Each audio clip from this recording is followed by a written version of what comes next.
Este é o AnaGcast, o podcast do mercado imobiliário de Joinville e região. Um espaço dedicado a conversas sobre imóveis, tendências e negócios, com a participação de especialistas que compartilham conhecimento e experiências relevantes para o setor. Contamos com o apoio de Hausten e Outdoor Media. Dê o play e saia pronto para transformar oportunidades em resultados. Olá, sejam bem-vindos a mais um episódio do AnaGcast. Eu sou Rodrigo Alves, diretor administrativo da AnaG, e vamos lá para um podcast do mercado imobiliário, mas que hoje recebe um convidado especial e que vai nos trazer aí uma experiência, uma vivência muito bacana para trazer conceitos de superação, de foco, de disciplina, muita coisa legal. O Vitor Miranda, nosso convidado, uma celebridade aqui de Joinville, do mundo da luta. Dificilmente alguém do mundo da luta não conhece ele, é uma pessoa que eu gosto muito, admiro. Acompanho a carreira dele já de muitos anos, torci muito por ele já, continuo torcendo, é uma pessoa maravilhosa. Então, ele vai contar um pouquinho da história dele e vai trazer situações muito difíceis de superação, né? Da trajetória dele, que são muito bacanas assim, para a gente fazer uma reflexão e entender realmente o quão importante é essa questão da paciência, da determinação, do foco, da perseverança, e isso a gente vai poder escutar um pouquinho dele mesmo, contando um pouquinho da história dele. Vitor, fala um pouquinho de ti, quem é o Vitor Miranda? Pô, primeiro, Rodrigo, obrigado por essa super apresentação, ainda mais com essa voz de locutor. Porra, tu tá no ramo errado, cara, era pra ser... Aí, ó, era para ser, no mínimo, apresentador de podcast, locutor, radialista. Mas muito obrigado pela apresentação. Foi uma honra poder estar aqui contigo conversando um pouco. Principalmente porque a AnaG já foi minha patrocinadora lá quando eu lutava o UFC. Então, isso prova que realmente tu gosta de luta já desde aquele tempo. Não é só de agora, né? Não é uma moda. Já vem acompanhando há muito tempo. E...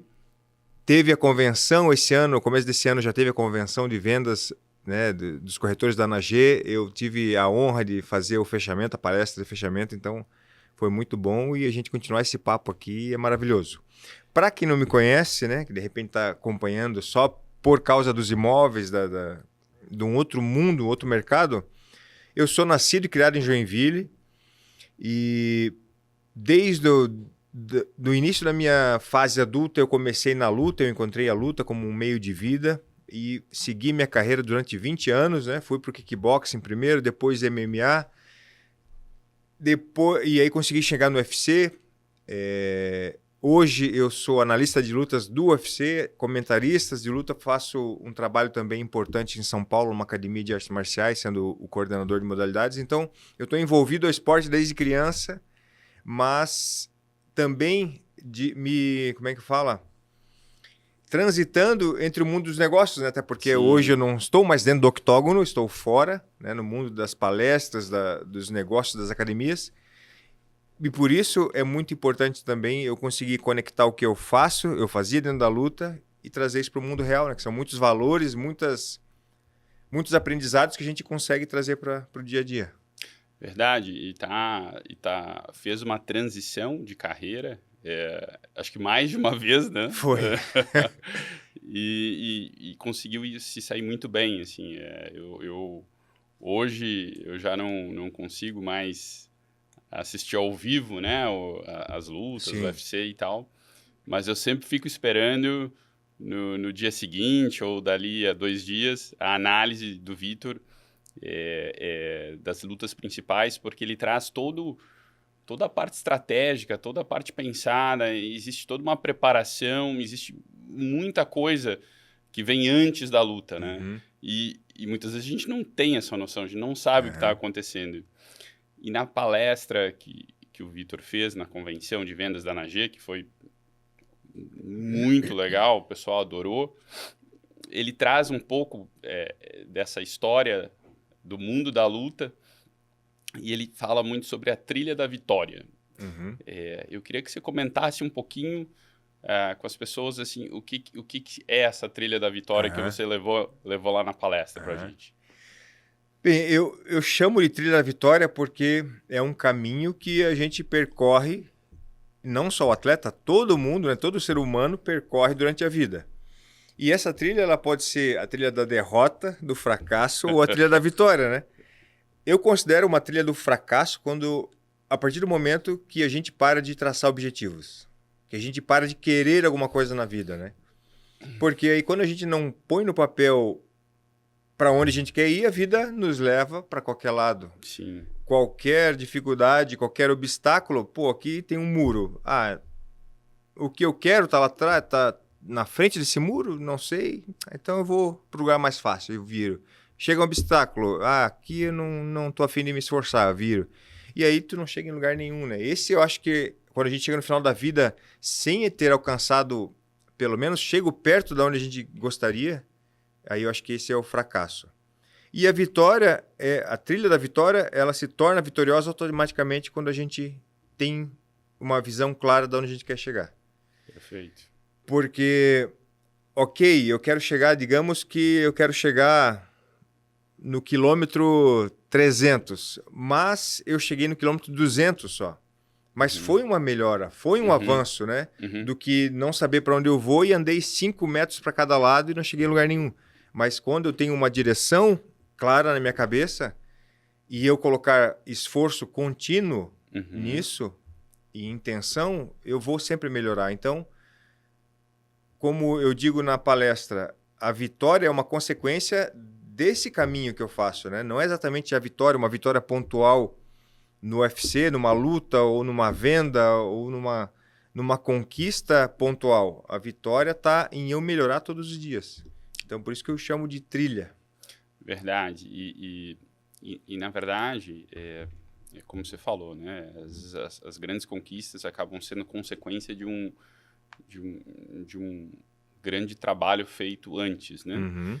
E você trouxe realmente toda essa parte da preparação que você tem que fazer, e aí você tem N passos, né? Importantes dentro da preparação, mas você também tem a execução, você tem que ir lá e fazer, colocar à prova tudo que você se preparou, né? E aí realmente vem essa questão, às vezes você pode dar o teu melhor e ainda assim o resultado não vira exatamente como você quer, mas você sai melhor daquilo. Exatamente. Alguma coisa você vai aprender, alguma coisa, a preparação te tornou melhor, você já não é mais a mesma pessoa. Porque, vamos falar de luta especificamente, a minha carreira não é uma luta, né? Ela é 3, 4, 10, 15, 20, 55 lutas no meu caso. Então, uma derrota não determina o que eu sou.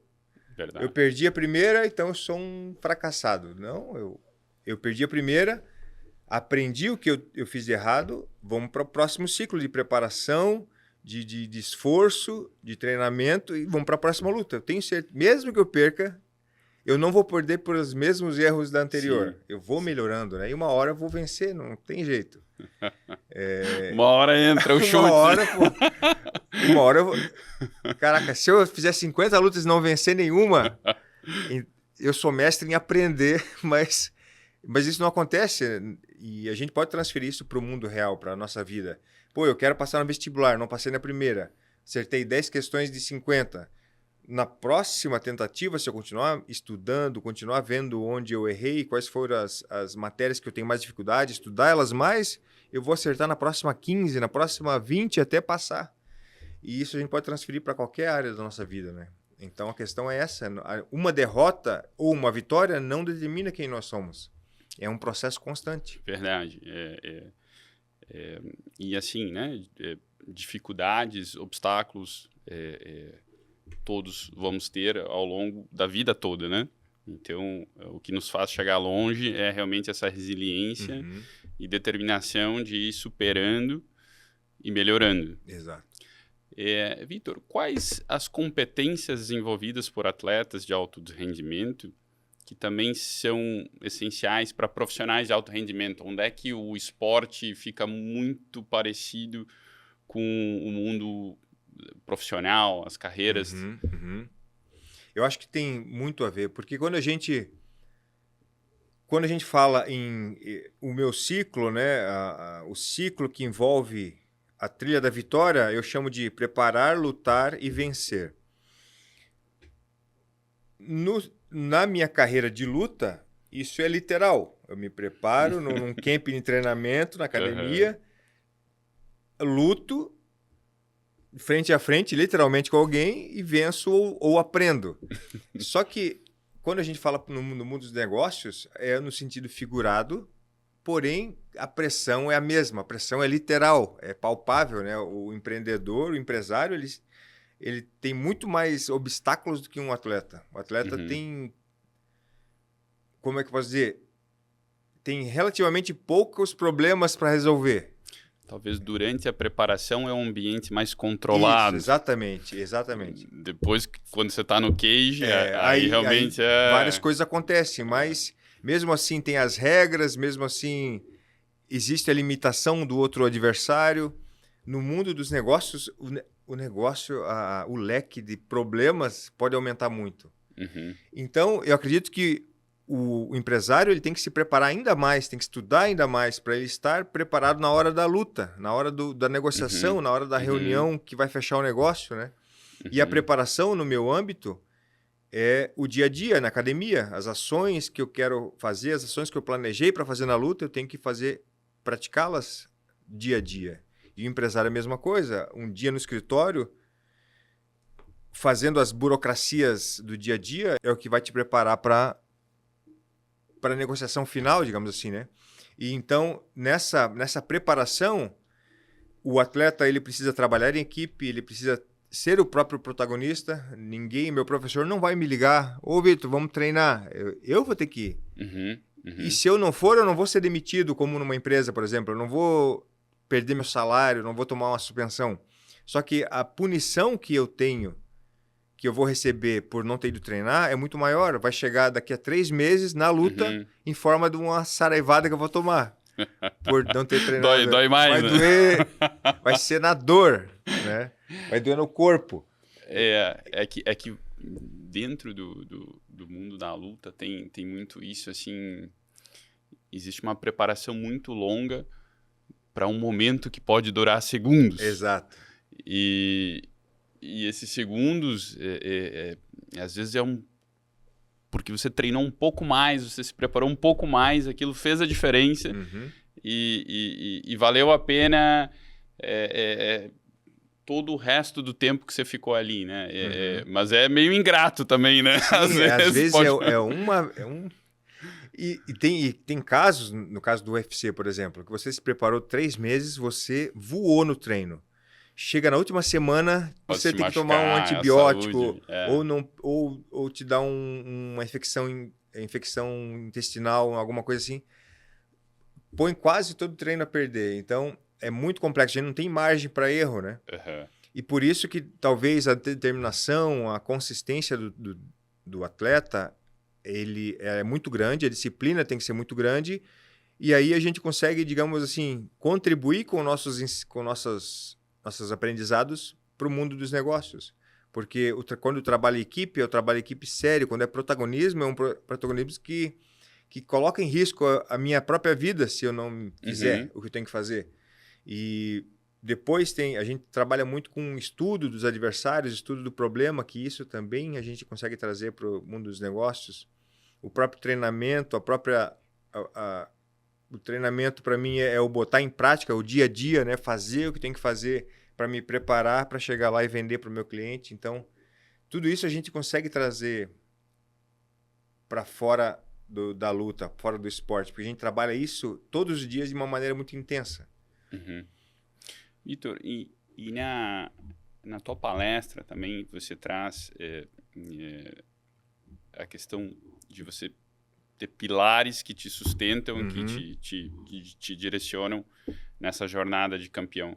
Você consegue citar um pouco desses pilares e trazer alguns exemplos assim de aplicação na tua história? Sim.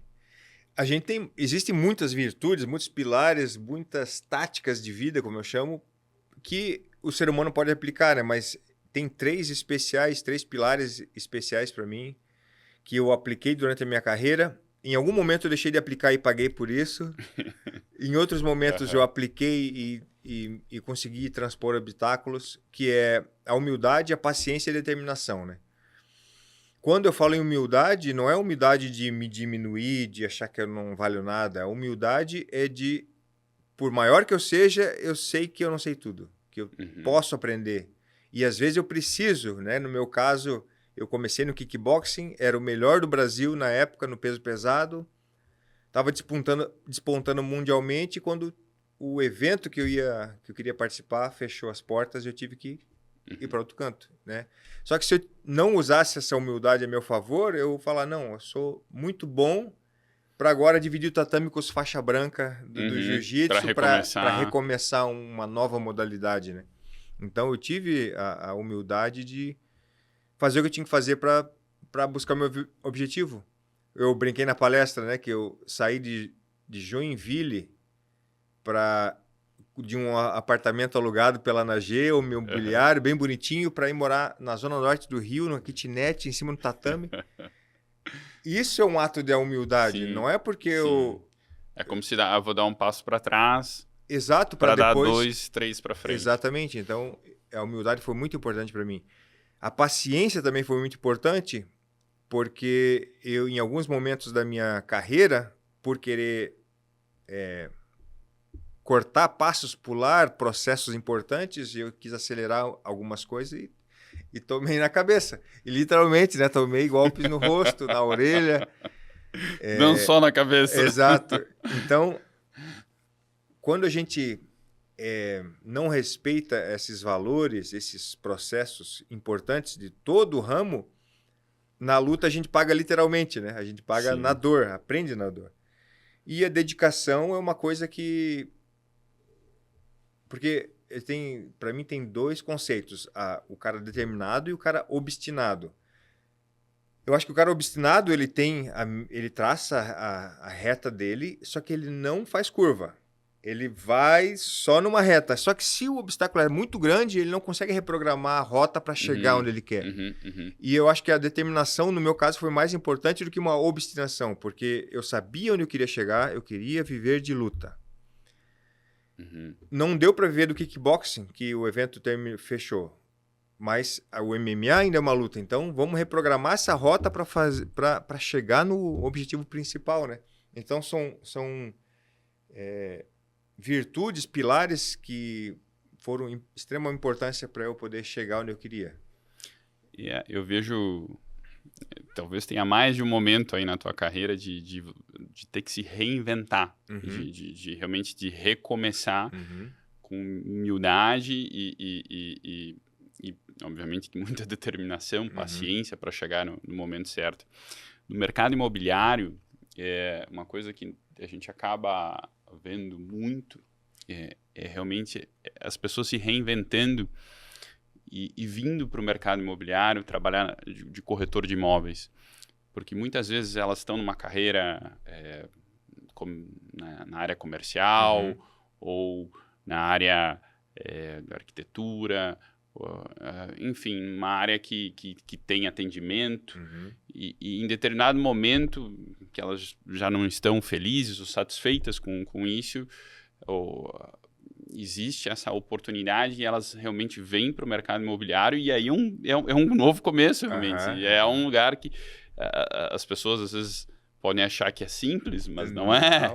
Ser corretor de imóveis precisa de muito conhecimento, muita experiência, tem muita técnica envolvida e você vai conhecer de matemática financeira, de financiamento, de arquitetura, de engenharia, da parte de contratos, parte jurídica.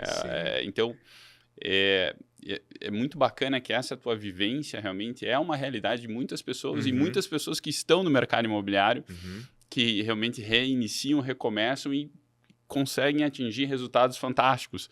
Às vezes com pouco tempo e às vezes leva um pouquinho mais de tempo. Mas se elas têm esses 3 pontos que você colocou, determinação, né? Foco, determinação, foco, paciência,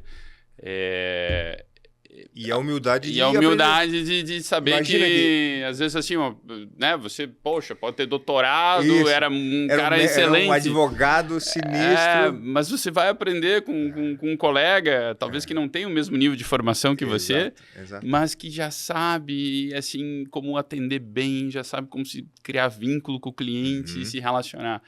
Então, esse teu exemplo é muito bacana e serve realmente para muita gente que vem para o mercado imobiliário. E isso é muito legal, Rodrigo, tu falar, porque muitas pessoas, quando eles chegaram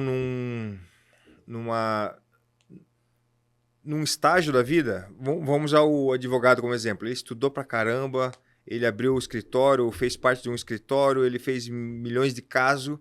Só que ele está insatisfeito com aquele trabalho, com aquela jornada, e ele queria mudar, ele gosta mais de outra coisa no momento. Só que, às vezes, ele tem essa resistência de mudar porque ele pensa assim, tudo que eu sei vai ser desperdiçado, todo o dinheiro que eu investi, todo o tempo. Não vou mudar, vou morrer nessa profissão. Só que não é verdade. Tudo que a gente aprende em qualquer área, a gente leva com a gente, né? Então, se o processo dele... ele não tendo nenhuma faculdade, ele não tendo nenhuma experiência de trabalho, começasse do zero, quando se tornasse corretor, depois que ele já tem uma formação e uma experiência com qualquer coisa, seja no esporte, seja no atendimento ao cliente, ele vai já chegar com meio caminho andado, né? Então, é só ajustar as peças e ele consegue progredir, e alguns, como você falou, rápido, outros têm que ter mais paciência. Um pouco mais tempo. Né? Mas a gente tem histórias assim de corretores realmente que vieram de outras profissões e em pouquíssimo tempo viraram campeões de venda. Isso prova que eles estavam ou no lugar errado, mas eles tinham uma fagulha ali ardendo, esperando a oportunidade certa para estar fazendo o que gosta. Né? Obviamente que essa não é a regra, né? É uma exceção. Mas, da mesma forma, a gente tem uma história muito bacana de um corretor que também veio da área comercial, que não era do mercado imobiliário, e que ele levou 6 meses trabalhando, né, aprendendo e fazendo, e não conseguiu nenhuma venda nesse período. E acho que no 6º mês, no 6º ou no 7º mês, ele fez 5 ou 6 vendas. Caraca! Se preparou 6 meses para chegar ali na luta você tem que plantar para colher, né? Tem uma frase que eu gosto, que a colheita é obrigatória. Exatamente. Mas a plantação é você que faz. Exatamente. Então, se você não planta nada... Não vai rolar, não vai ter nada. Você vai colher nada. Exatamente. Agora, se você plantar boas coisas, realmente o universo conspira e em algum momento você vai alcançar elas. Verdade. Vitor, eu queria abordar um ponto na tua vida, assim, você passou por momentos, assim, extremamente difíceis, assim, momentos, assim, pesados emocionalmente, e a gente vê hoje a saúde mental é algo que se comenta muito, se fala muito, né? A gente tem a saúde física, mas a saúde mental está cada vez mais sendo importante, divulgada e percebida, né, pela sociedade atual, né? Então, você vê pessoas com burnout, você vê pessoas com depressão, você vê pessoas lidando com momentos realmente difíceis. Eu queria que você trouxesse para nós, assim, você que já teve momentos assim realmente difíceis na vida, para se superar, para dar a volta por cima, qual seriam conselhos que você daria para pessoas assim que estão num momento de dificuldade, estão num momento, às vezes, precisando de ajuda, e o que você falaria para essas pessoas? Eu descobri, né, um momento difícil na minha vida, como você cita, foi a perda do nosso filho, né? Do Igor. E o curioso é que quando a gente perde um filho, nós entramos para o grupo de pessoas que perderam um filho, né? A gente entra numa bolha que a gente não conhecia. Uhum. Então, a gente começa a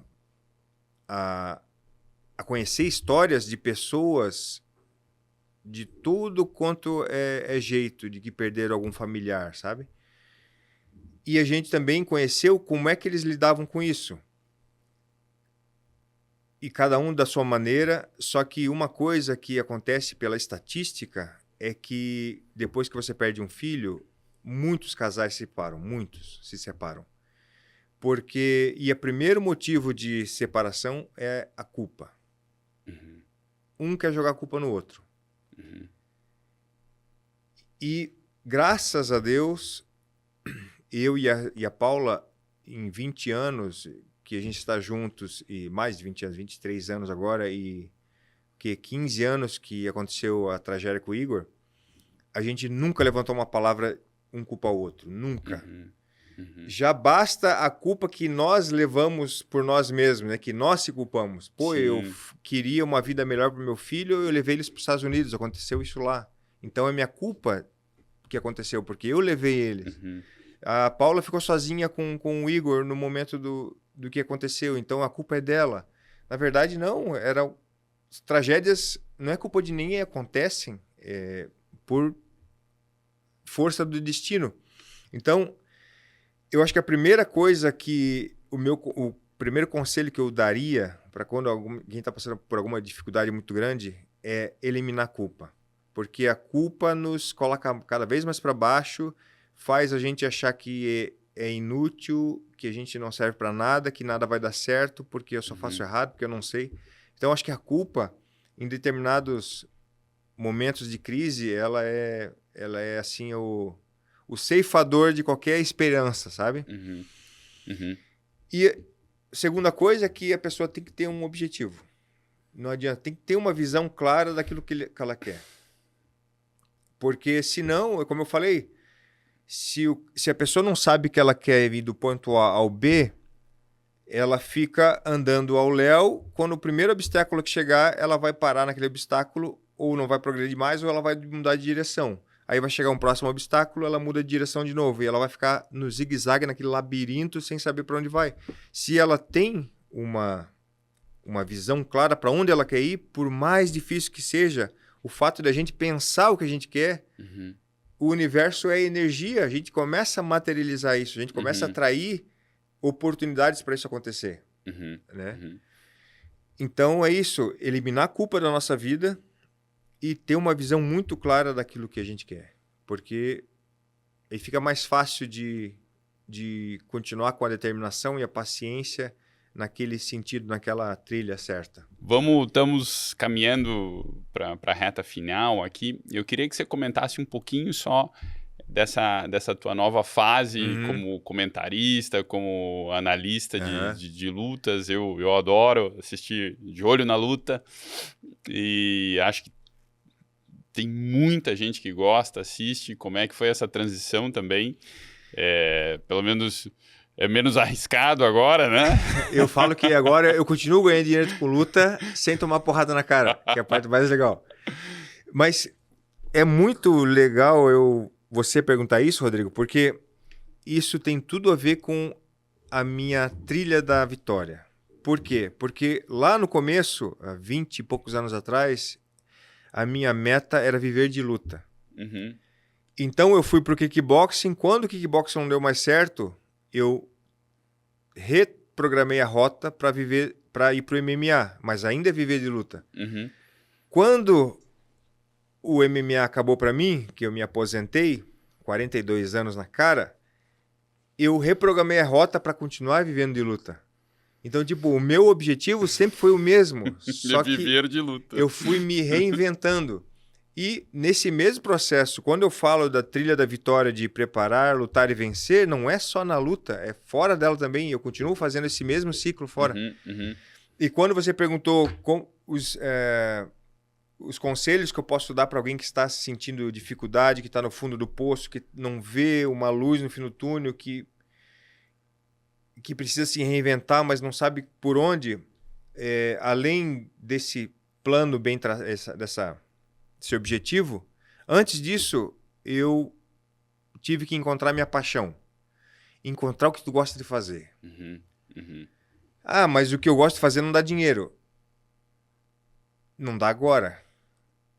Mas eu posso ter um exemplo. Eu sou o exemplo vivo disso. Por quê? Porque enquanto eu lutava, enquanto eu estava no UFC, eu comecei a exercer minha paixão, que era produzir vídeo, fazer vídeo. Abrir um canal no YouTube. Eu tinha essa paixão adormecida lá de 2000, quando eu trabalhava na Blockbuster. Eu assistia muito filme, me apaixonei por produção de cinema.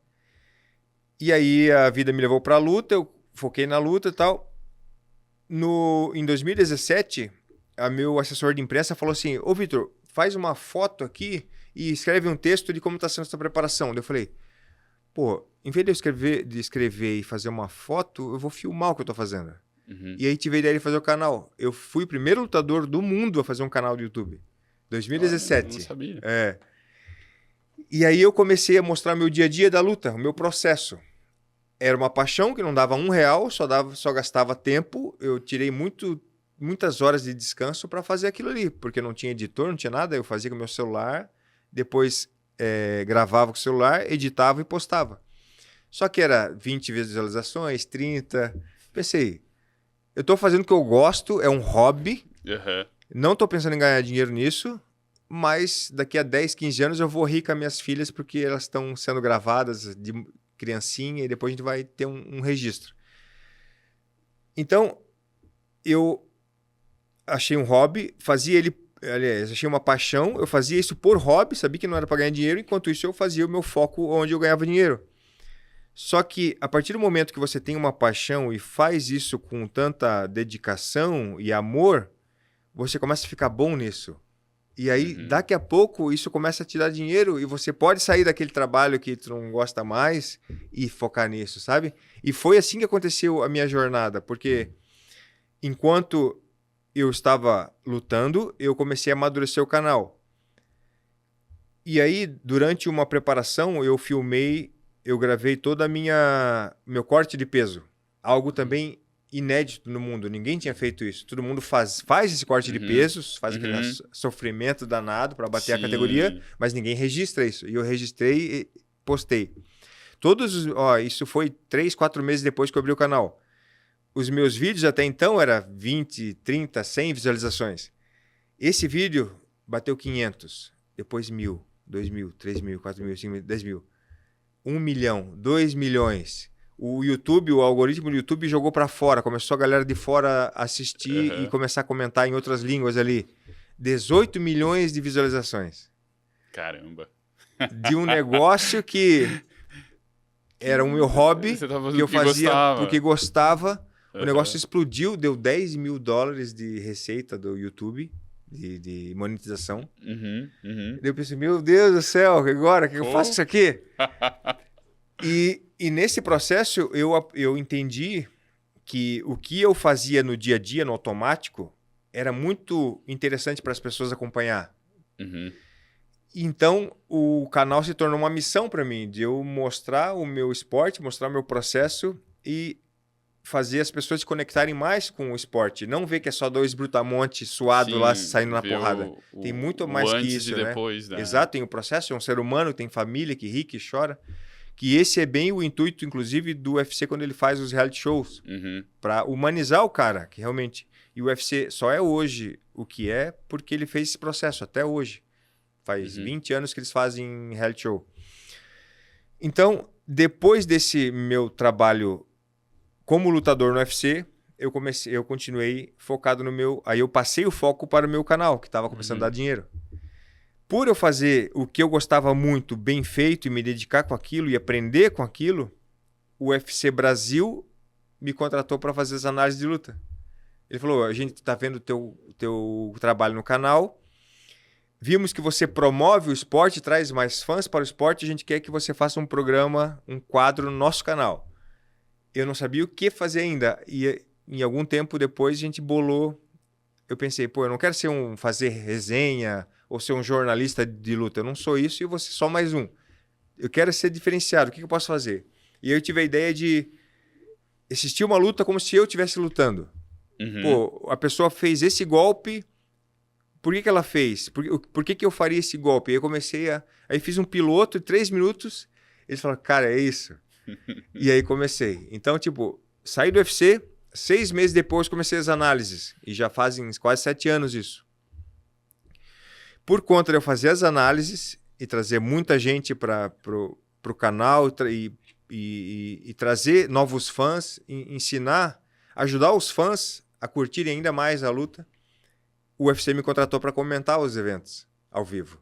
Então, a gente percebe que é tudo ciclos de reinvenção, ciclos de continuar, prepara a luta e vence, prepara a luta e aprende.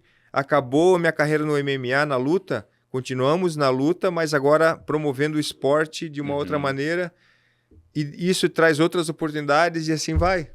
Então, e por causa da minha evidência, da minha propriedade que eu estou mostrando na luta, eu estou recebendo propostas de fazer uma palestra, por exemplo. Estou sendo visto. Sim. E sendo contratado para compartilhar minha história. Então, é isso, gente. Primeiro, encontrar uma paixão, saber para onde eu quero ir e começar. Não é claro que não é fácil, né? É muito fácil. Não é fácil. É perrengue, só que... Quantas visualizações hoje tem, assim, em média, de olho na luta, uma análise de luta... Quando é luta... luta de brasileiro... Quando é luta do povo, assim, né? Um Charles do Bronx, a galera, um Alex Poitin, vai para mais de 100 mil visualizações. Cara. Tem de olho na luta que tem 2 milhões de visualizações. 2 milhões. Olha só. Outra tem 1 milhão, então dependendo das lutas chaves, assim. Luta de gringo que ninguém conhece, 50 mil, mas aí... a média é 100 mil e as grandes lutas 500, 1 milhão, galera. Olha que legal isso. Deixa eu quis trazer aqui uma última pergunta e tal, até porque você é joinvilense, nós estamos em Joinville, eu também sou, e eu lembro, e talvez tenha acontecido mais de uma vez, mas na palestra você levou uma foto e muito bacana, que é o momento da comemoração do atleta, quando ele vence. E ele tem um momento de dar entrevista, ele tem um momento que é levantada a mão dele. E uma coisa que não é comum, até porque eu acompanho a luta, né? As lutas e tal, é o atleta levar o nome da cidade dele, a bandeira da cidade dele, e ter esse amor pela cidade. Como você demonstrou, assim, fala um pouquinho para nós como é que foi isso, essa tua relação com o Joinville. Eu tive outros momentos que eu agradeci a cidade, mas aquele foi especial, porque era a estreia do UFC, Joinville inteiro estava assistindo. Quem gostava de luta estava num boteco, num bar, com uma TV ligada assistindo. Então foi muito especial. Eu ganhei o coração de um bocado de joinvilense nessa. Só que foi algo extremamente espontâneo, porque um dos pilares, uma das táticas de vida que eu trago para mim é ser grato. Né? A gratidão para mim, como eu falo na palestra, é uma das coisas mais importantes e que eu levo muito a sério, porque quando eu passei por todas as dificuldades da minha vida, tanto no esporte como na vida pessoal, sempre existiu alguém para me ajudar, sempre. E o fato de a primeira vez que alguém me ajudou, eu agradecer e reconhecer, e de repente eu não paguei essa pessoa pelo que ela me fez, não em monetário, mas às vezes um apoio, alguma coisa, mas eu reconheci tanto no meu coração e para ela que o que ela fez para mim foi importante, automaticamente o universo me dá mais oportunidade de ser ajudado, sabe? Como tem aquela frase na palestra, quando você reconhece, você faz por merecer. Então, eu sempre fiz questão de ser muito grato a todos os que passaram na minha vida. Até o meu primeiro professor, que eu rompi relacionamento com ele para ir para outra equipe, porque não estava dando certo aqui. Eu sou super grato a ele, que me deu toda a base para eu continuar seguindo. E E Joinville simplesmente é porque é onde eu cresci, né, cara? Eu nasci, onde eu me formei como atleta, primeiro no basquete, representando a cidade, depois na luta. Então, minha família, meus amigos, o modus operandi da cidade, a cultura da cidade, tudo isso forjou meu caráter. Forjou meu caráter para ser o que eu sou. Então, era o mínimo que eu podia fazer na primeira luta. Galera, eu tô aqui por causa de vocês.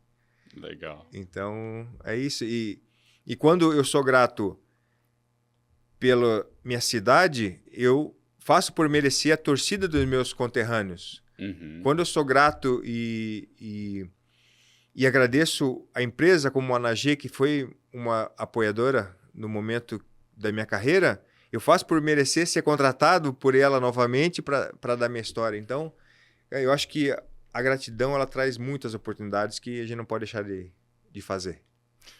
Muito bom, Vitor. É sempre muito gratificante te ouvir falar, conhecer a tua história. Acho que tem vários exemplos aí muito bacanas de superação, de determinação, que pode, com certeza, influenciar, ajudar, inspirar pessoas aí de Joinville e de onde for, de onde estiverem, né? E te agradeço pela nossa conversa e a gente encerra aqui, então, mais um episódio do ANAGCast. Agradeço a audiência de vocês e até o próximo.